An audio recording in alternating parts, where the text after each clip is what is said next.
at SERN. I really find it such an honor to be able to present to you information that I hope will clarify, give you a plan, and for those of you who may have some of these tools in effect, to emphasize what you have, to at least maybe give you a better perspective and to confirm that you're on the right track. So I'm going to share my screen. I'm going to do that. Okay, great. And Teresa, if for some reason you're unable to see the screen, let me know. But and it's just my pleasure to be able to do this. Hopefully you have a pen and paper, because you probably will want to be taking notes when you're doing this. A lot of times there's information here that you may not have known and you want to ask questions.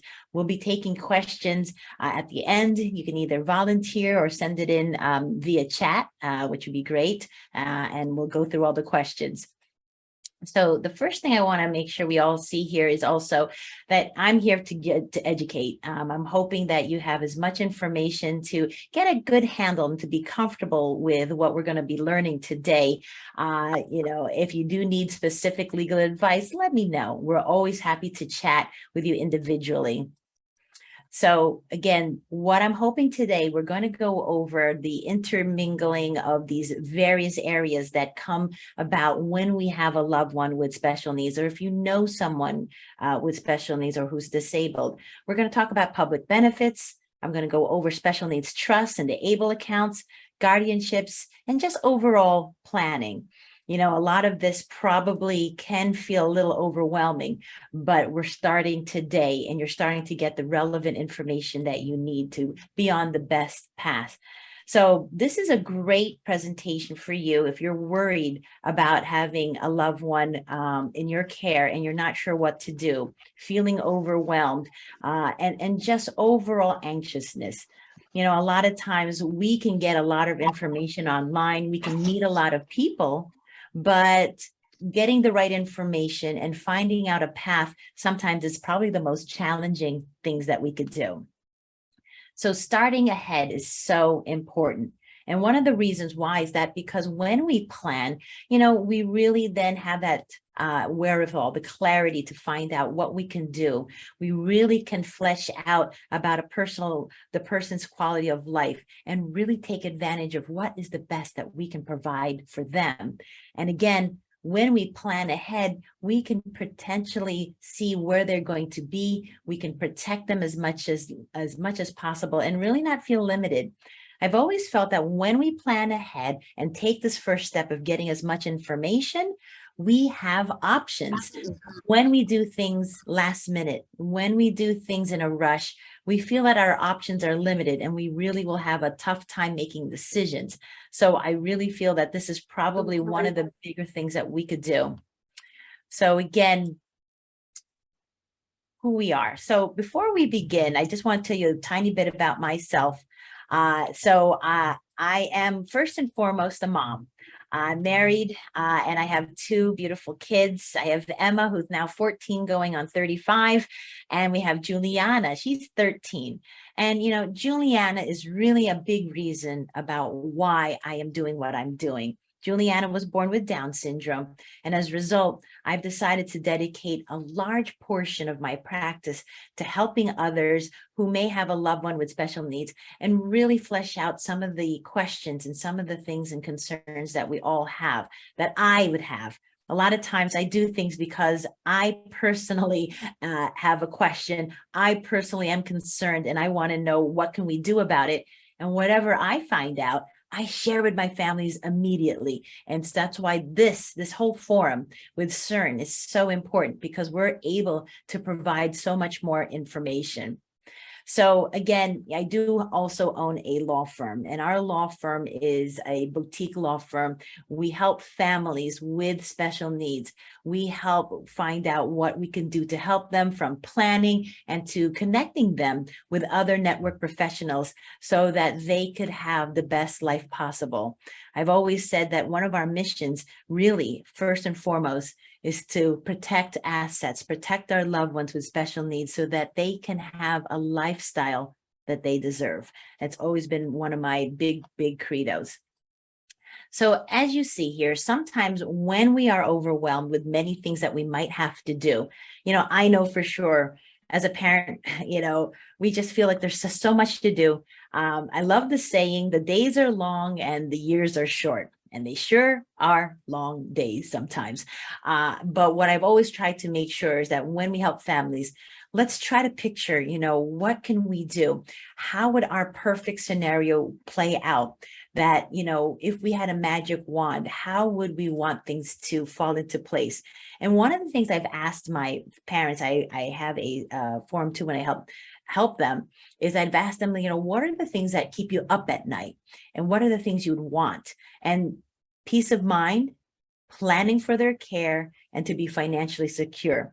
But surprisingly, when I ask, what are the things that keep you up at night? Really the number one thing is that peace of mind, knowing that we do have something in place. But these seem to be the top three concerns that we've seen with a lot of our families that we help. And again, if we can plan ahead, remember, putting that first foot forward is always the biggest thing, because then we save time, right? We're not rushing, and we really could optimize what we can do and be more efficient with what we have. We will reduce stress, and obviously we save money. We're not rushing and doing things. We're protecting assets and making sure our loved one is being protected. I used to think that, when we used to say peace of mind, it just seemed to have been a phrase. But it really is something that we're so happy to be able to provide. And I feel I feel it myself, knowing that I have a plan in place for my family. I've always said that, the plan that I have and for my family is exactly the plan that I give all my families. It's exactly, and I know it works and I know it's right. So we want to make sure that that's number one, what we address. So, I want to give you a scenario of what could happen if we don't have planning. And this actually happened to a family that we've helped years ago. And of course, the names are different. So we have Tom and Jan, and they were married and they had their first child. And sadly, Tom died. But he did plan ahead. He had life insurance, and he realized, because their child did have a disability, that his plan was to make sure that they had something in place. And he made the child the beneficiary. And what was important is that he did remember he did have something in place. But the problem was, he really didn't have much other planning in place, and benefits were in jeopardy. And you'll see as I talk through this presentation what benefits I'm talking about. But what happened was the child was going to inherit a large sum of money. And sadly, that amount of money was going to disqualify them from public benefits that a lot of us might be familiar with when we work with families and have families with special needs, benefits such as Medicaid and benefits such as SSI, Social Supplemental Income.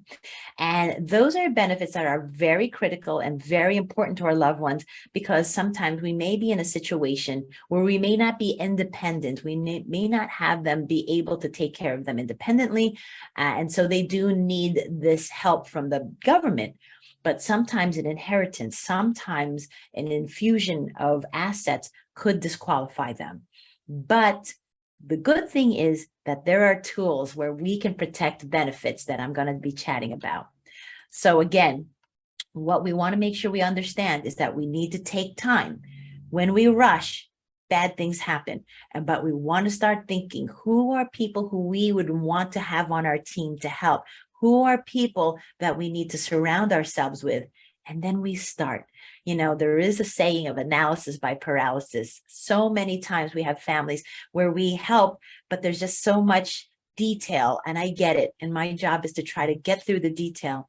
But it happens where we just get focused on something and we don't do anything.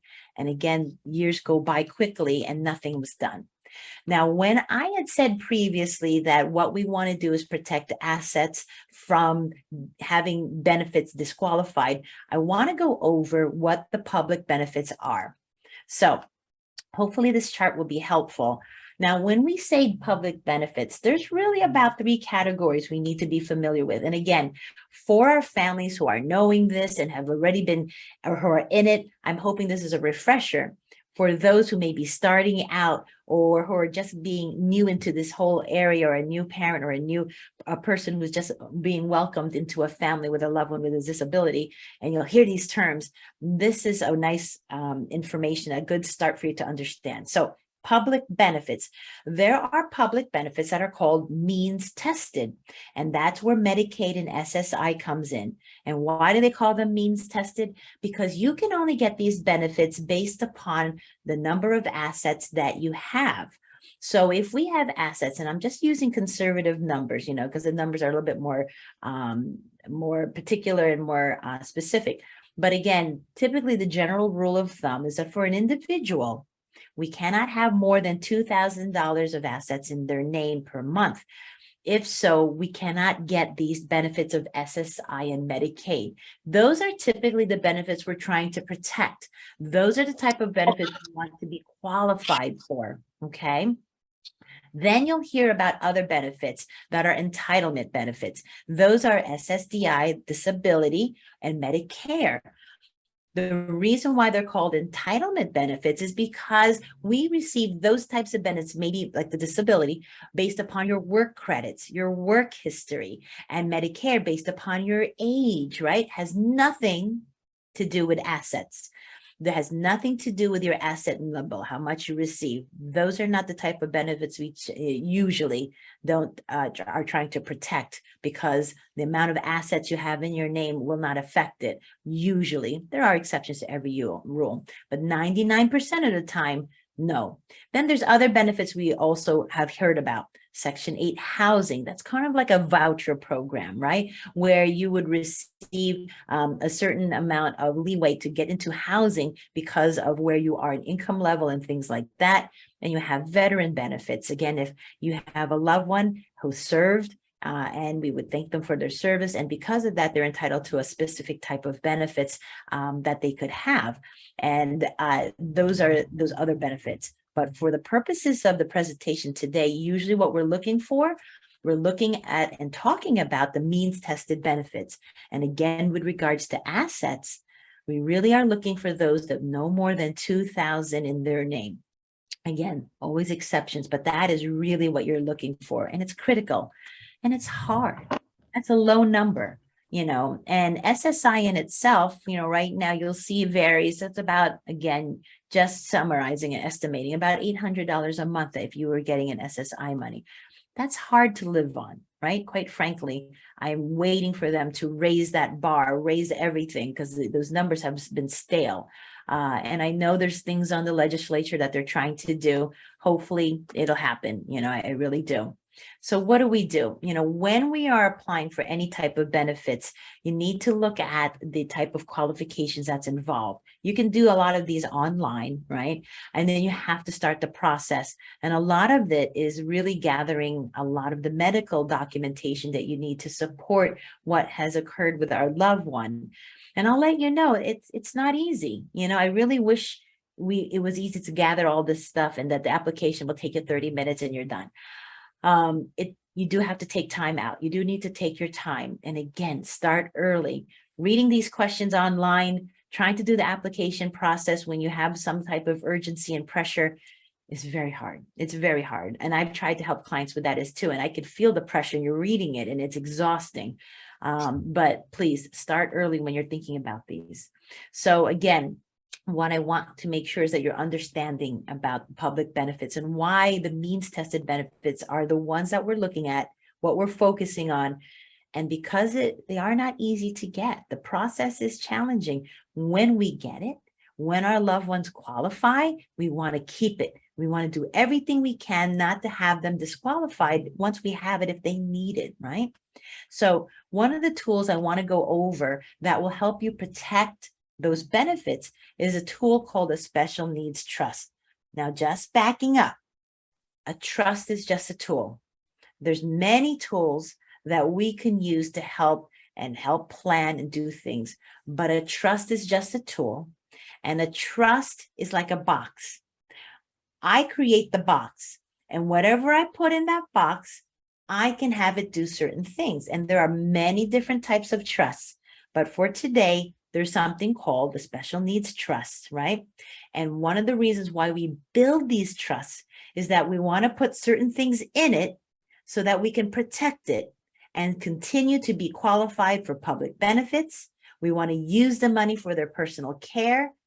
And I also think this is very important. We create this trust to protect what's in it from predators. Unfortunately, we're in a world where people are succumbing to this, that there are people out there who are looking for the vulnerable and are looking for those to take advantage of. And so to have an extra layer of protection is key. So a special needs trust is a wonderful tool to consider. And I'll let you know, there are actually 3 types of special needs trusts, but the most popular kind that we build for families is called a supplemental needs trust, also called a third-party trust. It's called third party because typically the assets in the box come from other people. So the type of trust that I built for my daughter, it's a third-party trust because I am funding it. I will put assets in there, say I die, that asset was coming from me into the trust for the benefit of my daughter. And if she inherits more than $2,000, whatever's in here, perfectly fine. She can still remain qualified for her benefits and use the money that's in this trust to go on vacations, to buy her iPad, things like that. Typically, though, if she's receiving SSI money, she typically cannot use the money in this trust for food or shelter. They're saying the SSI money is supposed to go to food and shelter, but can you use the money in here to supplement? Say you need more food, you need a bigger shelter, you need a bigger room. You can. There will be a reduction in your SSI, just to be to let you know. They won't eliminate it, and the reduction is no more than 1/3. Just a rule of thumb. So a lot of it is also weighing, right? So when we consider these trusts and what we want to use the money, there's a lot of value in it, and we need to be cognizant of how we're using the money. The name of the person who manages this trust is called the trustee. Every trust has 3 elements, just to let you know. There's the grantor or the settlor. That's the person who creates it. They're also known as creator, but I hardly hear that term. Then you have the person who controls it. It's the trustee. Sometimes right now, it's the parent, like myself. I'm the initial trustee for my daughter, but when I pass away, it'll be my brother, right? If both my husband and I are not here, the alternate trustee will be my brother. And then you have the beneficiary. And in here, the beneficiary is my daughter, Juliana. She's going to be benefiting from it. Now, the key feature of this third-party trust, which I highly recommend to everyone to consider, is that if God forbid something happens to my daughter, Juliana, and there's any money left in that trust, I can designate a beneficiary. I can have it go to her big sister, Emma. I can have it go to a charity or whoever. It does not go to the state. There are other special needs trusts where there is a payback and the state is involved. But that's not the trust we're creating for our family members, and I highly recommend you consider that. There is something called a first-party trust, and that's where it's money that already belongs to our loved one. God forbid, say they were in a car accident or personal injury lawsuit, and there is a settlement, a judgment of money. That money is theirs. That is not a third party. So that goes into a first-party trust, and there is a payback that if, God forbid, they pass away and there's money left in that type of trust, there is a payback.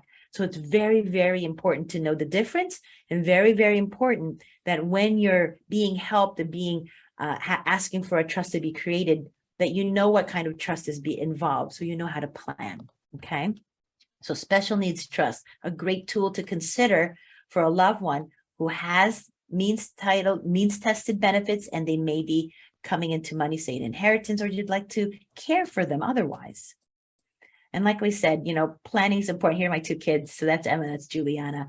You want to plan, and you're trying to plan a trust for the family so that it helps all of them. It's very important. And getting the trustee involved, that's getting the right person involved. You want someone you know, like, and trust, someone who's responsible and who has some business or financial acumen. and you want to make sure everybody knows you built this tool. You need to make them aware, because if they're leaving money to them in a will or whatnot, you want to mention the trust. It's very important. If you have life insurance and the beneficiary is your loved one with special needs, you got to change that. You got to have a trust created and have the funds placed in the trust, not to them individually, because then they will lose their benefits. Now, another tool I want all of us to be aware of, which is really nice to have, it's called the ABLE account. Now, the ABLE account really just kind of came into, pretty recently, right? 2014. And that was something that was created. It's similar to a 529 plan. There are ABLE accounts all over the country, and you can find out which one fits for you. New Jersey has one. And basically, an ABLE account is a type of account where funds can be placed in there, and it will not be countable towards someone's benefits. They will not be disqualified if they have more than $2,000 in this ABLE account.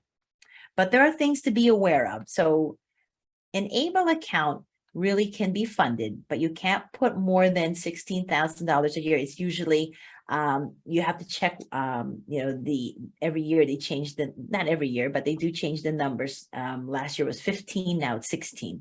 And you can put up to 16 per year for that individual. There is no gift tax and the cap. So when we have these accounts, if you accumulate more than $100,000, you start to lose some benefits. And if it's more than 200,000, we start to lose a significant amount of benefits. So you need to be aware of that. There's no income tax on it, and distributions. So they're a little bit more liberal than a trust of how you can use the funds, but they have to be for the benefit, for their welfare, for sure, right? We can't be using the funds for other people to give as loans to other individuals. It has to be for them. The other thing is that we have to be aware of, if our loved one passes away, any monies left in an ABLE account will also be subject to the payback clause to the state. So that's something that we have to be aware of. So is it possible to have both a trust and an ABLE account? Sure. You can have money in a trust and transfer it to an ABLE account, because maybe an ABLE account gives you a little bit more flexibility of what your goals are. But again, be mindful of the limitation of how much you can put in there and the payback. Whereas if you have a third-party trust, there's no limitation into how much you put in there, and there's no payback. So again, possible to have both. Sometimes you have one or just the other. It really depends on our goals and our circumstances, but at least you get a handle on what is an ABLE account, right? So far, we've talked about why planning is important. I went over public benefits, special needs trust, and the ABLE account. And so now I also want to make sure that we understand that when we have a plan, we want to make sure that it's in place, that it's working, and it's always up to date. If you have a plan, take a look at it. Typically, people ask me, how often do we may have to change it? Well, you change it when major events happen. If the trustees have moved or passed away, or if perhaps the different types of benefits have changed, you might want to revisit it. But it's good to take out the plan at least every 2 to 3 years. Just take a look at it and be familiar with what's involved. Now, another tool that a lot of us may be coming across as our loved one gets older, or maybe over the age of 18, is looking into something called a guardianship or conservatorship. Now, be mindful, in other states, they have different meanings with regards to these terms, and they also may use different terms depending on what state you are. But here in New Jersey, we do use the terms of guardianship and conservatorship. So what is it? Well, all of us should be aware that when anyone turns 18, we become an adult in the eyes of the law. That means that we are responsible for our actions, whatever we do, whatever we say, whatever we enter into, and we will be treated as such.